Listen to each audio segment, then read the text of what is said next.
Good morning, kids! Welcome to our AKM class for today. I am Teacher Ray from FEAST PICC AM session. We are still in the series called Miracles and More. We hope you are all safe at home with your family and looking forward to hearing our lesson for today. Kindly follow us on Facebook so we can bring our AKM class into your homes. Let us start with a prayer led by Teacher Cindy. In the name of the Father, and of the Son, and of the Holy Spirit. Amen. Lord, we praise you, honor you, and adore you. Lord, thank you for this wonderful day. We are excited to learn more about you today. Please send forth your Holy Spirit on us to help us understand the lessons today. This we pray in Jesus' mighty name. Amen. In the name of the Father, and of the Son, and of the Holy Spirit. Amen. Thank you, Teacher Cindy. Let us all lift our hands as Martin leads us in praying the Novena to God's love. Let's all pray the Novena to God's love in the name of the Father, and of the Son, and of the Holy Spirit. Amen. Today, I receive all of God's love for me.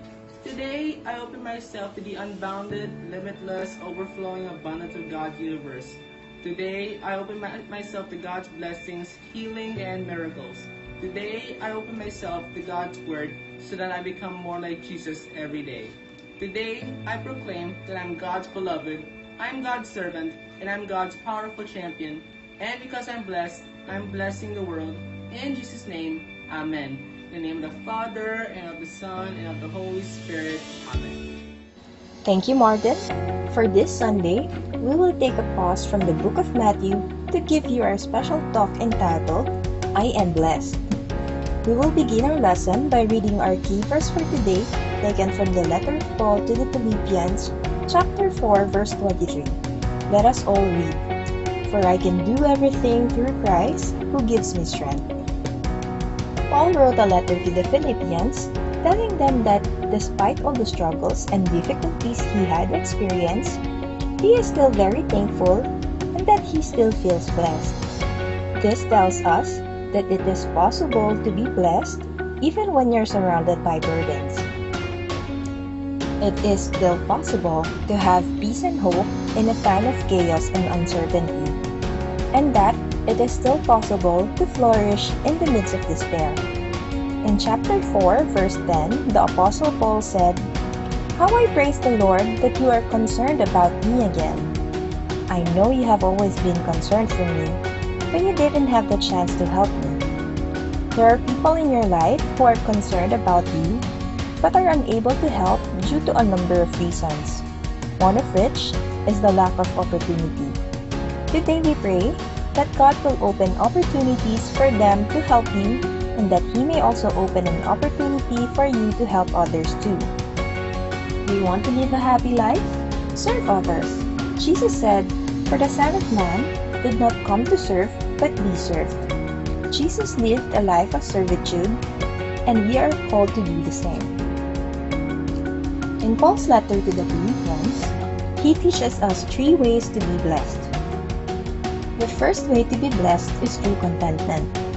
The Apostle Paul in his letter said that he has needs. However, his happiness was not based on whether or not his needs were being met. Instead, his happiness was based on an attitude he called contentment.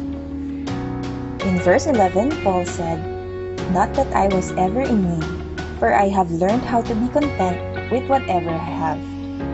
Contentment is not natural to us. It is something we learn. If you learn to be content, you will be happy. You can have everything in life, but still not be happy if you do not have contentment. The second way to be blessed is through detachment. In verse 12, Paul expressed that he was someone who knew how to live with almost nothing or with everything.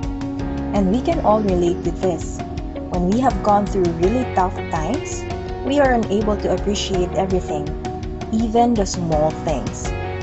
Paul was financially well off in the past, but became financially in need. And yet, he was content. It is because he was not attached to any of his worldly things. This is what the Lord is teaching us now, to focus on what is truly essential: health, relationships, love, mission, purpose, and above all, Jesus. God is teaching us to detach, to focus on the things that matter. Remember this: when God blesses you and gives you plenty, don't forget what it feels like to be empty, so that you will always be grateful for all that you have. Happiness is not about accumulating the next thing that you want, but it's about appreciating the things that you already have. You are already blessed.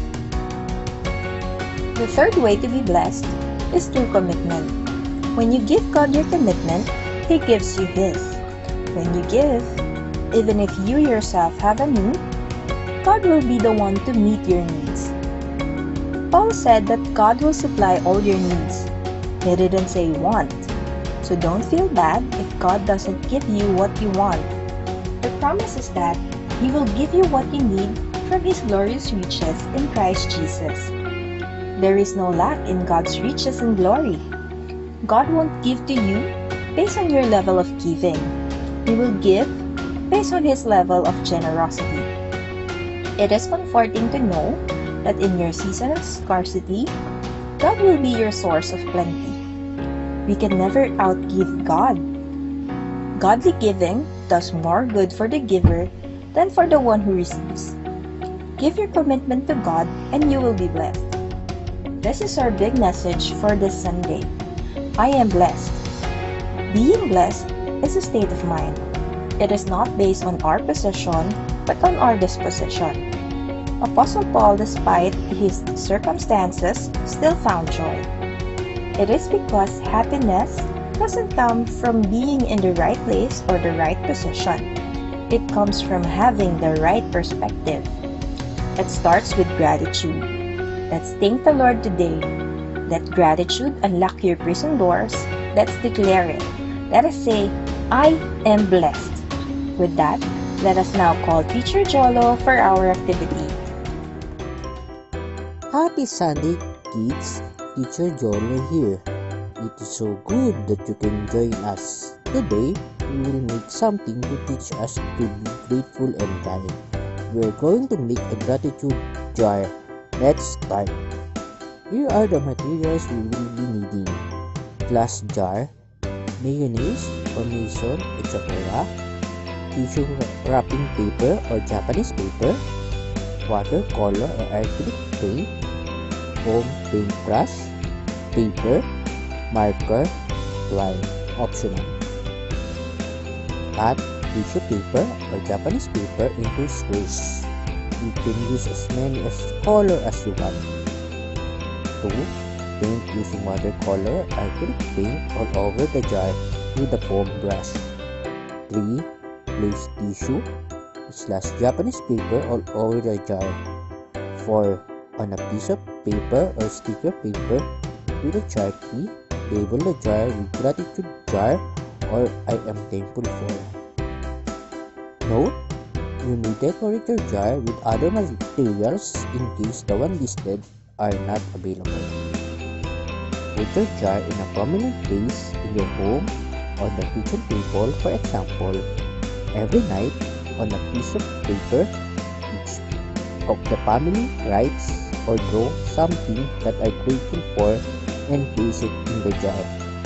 At the end of the week, gather as family and take out the pieces of paper and read them to remind you of what you've been thankful for.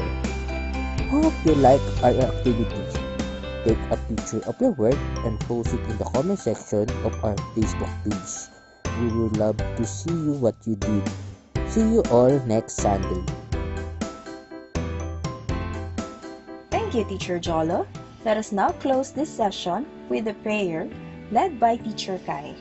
Let us pray. In the name of the Father, and of the Son, and of the Holy Spirit. Amen. Thank you that you promise us that when 2 or more come together in your name, you are with us. Thank you, Lord, that you have been with us throughout this lesson and that you are with us right now. May my prayer always be, I can do all things through Him who gives me strength. We also pray that this pandemic will end soon. This we pray in Jesus' mighty name. Amen. In the name of the Father, and of the Son, and of the Holy Spirit. Amen.